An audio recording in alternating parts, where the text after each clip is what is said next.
پورا موقع دے رہے ہیں کہ یہ جب فیصلہ ہو جائے. یعنی اگر ہم نے ٹرانسفر کا اتنی دیر اپلائی کیا ہوا ہے تو کم از کم فیصلہ تو کریں. وہ کرتے بھی نہیں ہیں. بہرحال وہاں بھی ان کو بھی میں نے کہا, بڑی دیر کا کہا ہوا ہے کہ ہمیں چیف جسٹس اسلام آباد ہائی کورٹ پہ مجھے کوئی اعتماد نہیں ہے. جب مجھے اٹھایا گیا وہاں سے, آپ سوچیں کہ مجھے غیر قانونی اور آئینی طور پہ اٹھایا گیا ان کی عدالت سے, اور انہوں نے اس کو لیگلائز کر دیا. یعنی اصل میں تو ان کو اللیگل کرنا چاہیے تھا. سپریم کورٹ کو تو جانے کی نوبت نہیں ہونی چاہیے تھی. ان کی عدالت میں بیٹھا ہوں, شیشے توڑ کے, ڈنڈے مار کے, وکیلوں کو مار کے, وہ بیچارہ رجسٹری اسٹاف ان کو ڈنڈے مار کے, اور مجھے گھسیٹ کے لے گئے وہاں سے ان کی عدالت سے. اور چیف جسٹس نے کچھ بھی نہیں کیا, بلکہ اس کو جائز قرار دے دیا گیا. اس کے بعد جو اس سے پہلے ٹرین کیس تھا, 3 ممبر بینچ بیٹھا, دو ججز نے واضح طور پہ کہہ دیا کہ مینٹینیبل یہ کیس. چیف جسٹس صاحب فیصلہ نہیں کر رہے, وہ بھی لٹکائے ہوا ہے وہاں. اور ہمیں اعظم سواتی کو بہت اعتراضات تھے. انہوں نے لیٹر لکھا کہ مجھے اعتماد نہیں ہے آپ کے اوپر. تو نہ وہ اپنے آپ کو ریکیوز کرتے ہیں, نہ ادھر نیچے سے ریکیوز کر رہے ہیں. اور پھر ہمیں بڑا ایک سیریس چیز ہے یہ جو فیس بک پہ دیکھیں, فیس بک 90 دن تک فیس بک کا ریکارڈ ان کے پاس پڑا ہوتا ہے. اگر FIA یا جج صاحب ایک صرف آپ کو ای میل کر دیا فیس بک کو کہ یہ کیس ہو رہا ہے, آپ مہربانی کر کے بتا دیں کہ 90 دن تک ان کی جو بھی فیس بک میں پوسٹ تھی وہ کون سی تھی. کیونکہ 90 دن تک جو لوگوں نے دیکھا ہے اور پوسٹ بھی کیا ہے کہ اس کے جو ہمایوں دلاور کی پوسٹ تھی اس پہ انہوں نے جو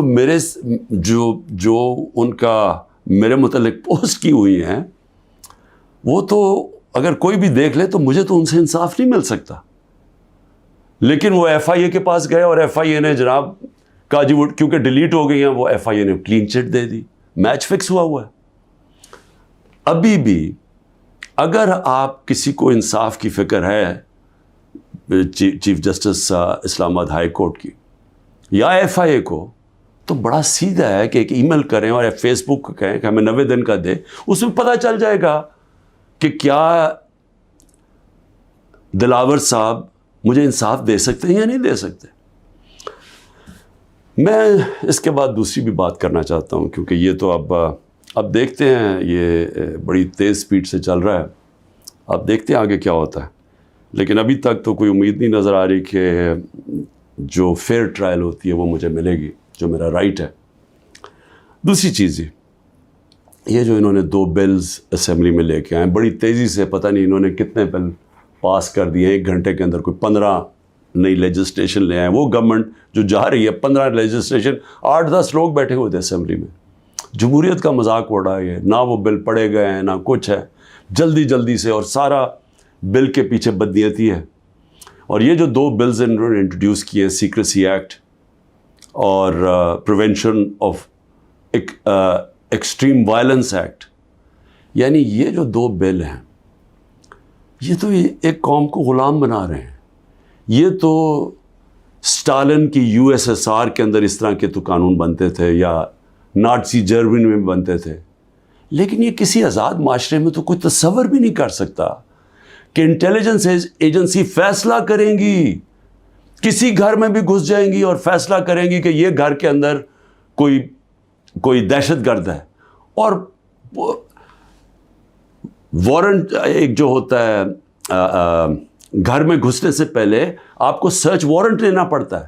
اس کے بغیر آپ گھس جائیں گے گھروں میں, کسی کے گھر میں بھی گھس جائیں گے اور کچھ بھی کریں گے, اور کسی کو ان کو روکنا نہیں چاہیے. تو یہ تو ایک ملک میں بالکل ہی غلاموں کو کنٹرول کرنے کے لیے ہو رہا ہے. پھر سیکریسی ہے, ایک اور ایکٹ لے آئے ہیں کہ آپ کسی بھی اگر کوئی انٹیلیجنس ایجنسیز کا کوئی آدمی ہے, اس کا آپ نام بھی نہیں لے سکتے. اگر آپ نے نام لے لیا تو وہ آپ کوئی اسٹیٹ سے غداری کر دیں گے, سیڈیشن ہے وہ. تو یہ تو اس طرف جا رہا ہے کہ جنرل مشرف کے مارشل لاء میں بھی اس طرح کی حالات نہیں تھے. یہ تو بالکل ایک وہ معاشرہ, اور مجھے لگ رہا ہے کہ تیاری کر رہے ہیں کہ انہوں نے تو الیکشن کا کوئی نیت ہی نہیں نظر آ رہی. تو اگر الیکشن نہیں کروانے ہیں تو اس کے بعد تو پھر لوگوں کو کنٹرول ہی کرنا پڑے گا, تو انہیں حربوں سے کنٹرول کرنا پڑے گا.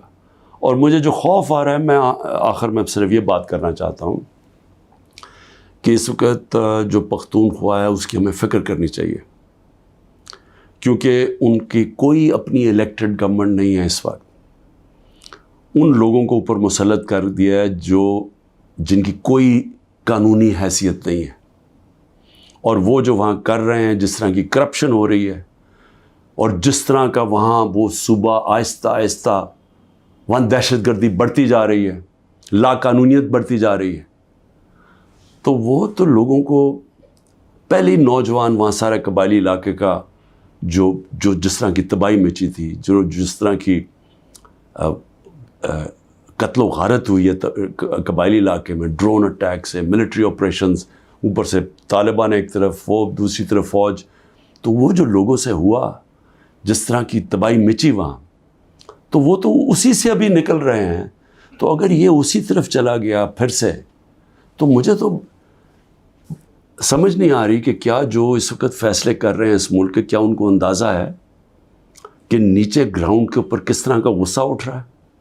کیا اندازہ ہے کہ جب وہ پولیس لائنز کے اندر جب 100 پولیس والے شہید ہوئے تھے، پتہ ہے نیچے سے کیا آوازیں آ رہی تھیں؟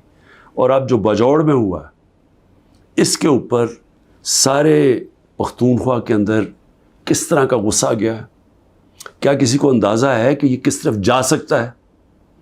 اور میں اس لیے کہہ رہا ہوں کہ بہت ضروری ہے، ایک ہی طریقہ ہے کہ یہ جو نیچے گراؤنڈ کے اوپر غصہ ہے، یہ تب نکلتا ہے جب الیکشنز کرواتے ہیں. الیکشنز میں لوگوں کا غصہ نکل جاتا ہے، اور پھر ایک جب منتخب گورنمنٹ آتی ہے، لوگ امید لگا لیتے ہیں، اور ہوتا کیا ہے کہ وہ جو سارا ٹیمپریچر ہے وہ نیچے آ جاتا ہے، سٹیبلٹی آ جاتی ہے، استحکام آ جاتا ہے ملک میں. تو یہ جو دوسری طرف ابھی کوششیں ہو رہی ہیں، جو لوگ اس ملک میں جن کا جینا مرنا ہے، ان کو خوف آنا شروع ہو گیا. جو 12 لاکھ یہاں سے پروفیشنلز چھوڑ کے گئے ہیں اور جا رہے ہیں، آج ہمیں سمجھ آنا چاہیے کہ ان کی امید ختم ہو گئی ہے. یہ سب سے خطرناک چیز ہے کہ ایک معاشرے میں لوگوں کی امید چلی جائے. تو جس طرف ہم جا رہے ہیں، یہاں تو کوئی روشنی نہیں نظر آ رہی.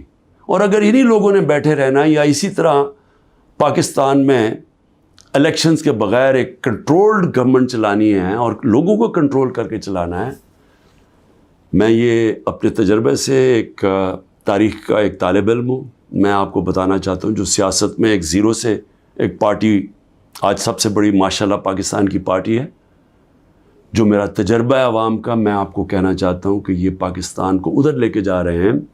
جو لوگ سمجھ رہے ہیں کہ وہ ڈنڈے کے زور سے اس ملک کو کنٹرول کر لیں گے، وہ سمجھتے نہیں ہیں، عوام کی سوچ نہیں سمجھتے، نہ وہ تاریخ جانتے ہیں، نہ وہ پولیٹکس سمجھتے ہیں، اور وہ پاکستان کے لیے بہت بڑا خطرناک اندھیرے کی طرف ہم لے کے جا رہے ہیں. پاکستان زندہ باد.